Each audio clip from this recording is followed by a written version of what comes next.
To decide whether to pay off debt or invest for retirement after 40, you need 3 numbers, but most people focus on only one. Here's what's coming. By the end of this video, you'll have a simple framework, the same one used by fee-only financial planners that tells you exactly where your next dollar should go. Not "it depends," not "everyone's different," an actual order of operations. Because right now, you've probably got both, a little debt, a little saved. And every extra $100 at the end of the month creates the same argument in your head. Pay down the card or put it in the Roth? Most people answer that question with a feeling. I did too for a long time, but there's a cleaner way to answer it, with numbers instead of guilt. So let's get into it. This is the number everyone already knows, but almost nobody uses correctly. Right now, the average credit card in America is charging somewhere between 21 and 22% APR. That's just the yearly interest rate, spread out and charged to you a little at a time each month. Some cards are higher. That's not a typo. That's just where rates have sat for a couple of years now. Mortgages are a completely different animal. As of this summer, the average 30-year mortgage rate is sitting around 6.4 to 6.6%.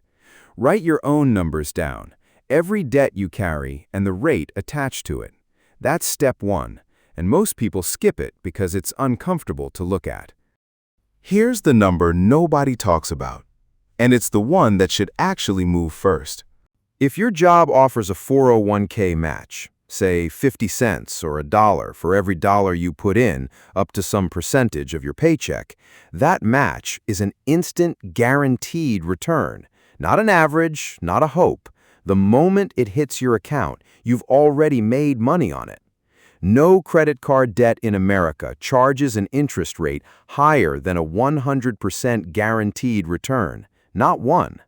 So here's the first rule this framework gives you, and it's non-negotiable. Even while you're carrying debt, you still capture the full employer match. You pay minimums on everything else, and you grab that match first. Walking away from it to pay down a credit card faster is like turning down free money to save a little on interest. This is the number that actually settles the argument for everything else. Financial researchers at places like Fidelity use a rule of thumb here. Compare the interest rate on your debt to roughly 6%. Above that line, the math almost always favors paying the debt down aggressively. Below that line, the math shifts, and investing tends to win. Why 6%? Because that's roughly in the neighborhood of what a diversified stock and bond portfolio has returned over long stretches. Nobody can promise you that return every single year. The market doesn't work that way. But over a decade or more, it's a reasonable expectation. So put your first number next to this third one. A credit card at 21%? That's miles above the line. Pay it down hard. A mortgage at 6.5%? That's sitting right on the line, maybe just above it. And Vanguard's own guidance on this is refreshingly simple. The question isn't, is this debt bad? It's, is the interest rate meaningfully higher than what I expect my investments to earn? For most people with a mortgage under 6%, the honest answer is no. That debt can comfortably sit there while you invest around it. Let's make this real with numbers. Say you've got $8,000 sitting on a card at 21% and a mortgage balance at 6%. Throw an extra $300 a month at the mortgage and you save yourself 6% on that money. Throw that same $300 at the card instead and you save 21%, more than 3 times as much on the same dollar. That's not a preference, that's arithmetic. The debt with the higher rate wins the argument every time, regardless of which one feels more urgent emotionally. Here's the actual sequence. Once you know your 3 numbers, first, pay the minimum on everything. Always. A missed minimum payment costs you more than any strategy saves you. Second, if you don't already have one, build a small cushion. Somewhere between $1,000 and $3,000 in cash. Not a full emergency fund yet, just enough that one flat tire doesn't send you back to the credit card. Third, capture the full employer match. We already covered why. Fourth, take anything above 6%. That's almost always credit cards, some personal loans, certain auto loans, and attack it hard. Specifically, target the highest rate first. That's sometimes called the avalanche method, and researchers back it because it mathematically saves you the most money, even though it's not always the most emotionally satisfying way to do it. Quick note, because you've probably heard of the other version of this, the snowball method, where you pay off your smallest balance first for the motivation win. That's a legitimate approach if you know you'll quit without an early victory, but mathematically, it costs you more in interest over time. If you can stick with a plan either way, the avalanche method, highest rate first, keeps more money in your pocket.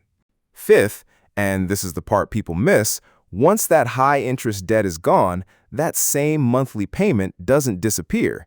It redirects straight into a Roth IRA or back into your 401k up to the max. And your mortgage, if it's under that 6% line, it just rides along in the background. You don't need to rush it. There's a study out of Rutgers and the University of Michigan, published through Oxford's Journals of Gerontology, that looks specifically at this. It found that carrying mortgage and credit card debt going into retirement age was directly linked to worse retirement planning outcomes. But here's the part that stood out to me. Having an actual retirement account in place softened that damage. It didn't erase the debt, but it changed the trajectory. For context, the Federal Reserve's most recent numbers show the typical household in the 45 to 54 range has around $115,000 saved for retirement, a lot less than the average you'll see quoted because a small number of very high earners pull that average way up.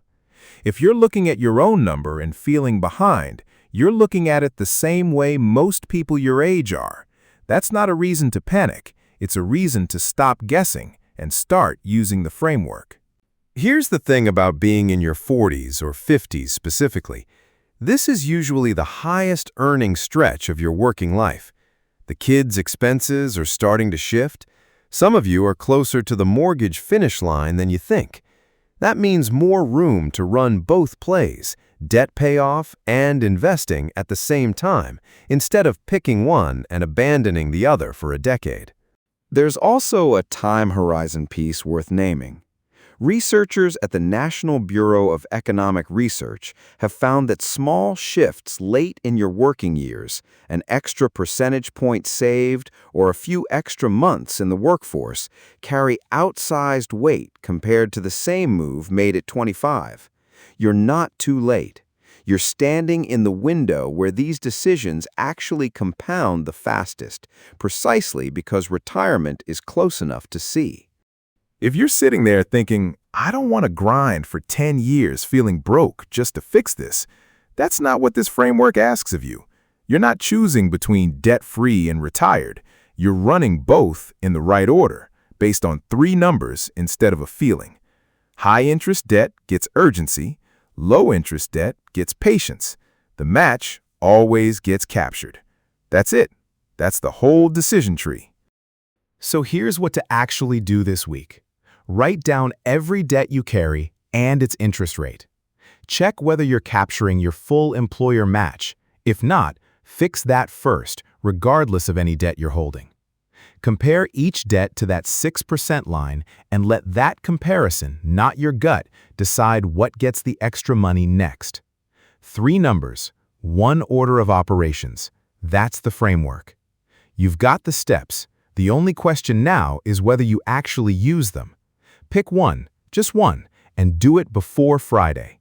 Then come back and tell me in the comments that you did it. I want to hear it. And subscribe so you've got somewhere to come back to. And if this helped you think clearer, share it with someone who's stuck in the same spot. Let's go.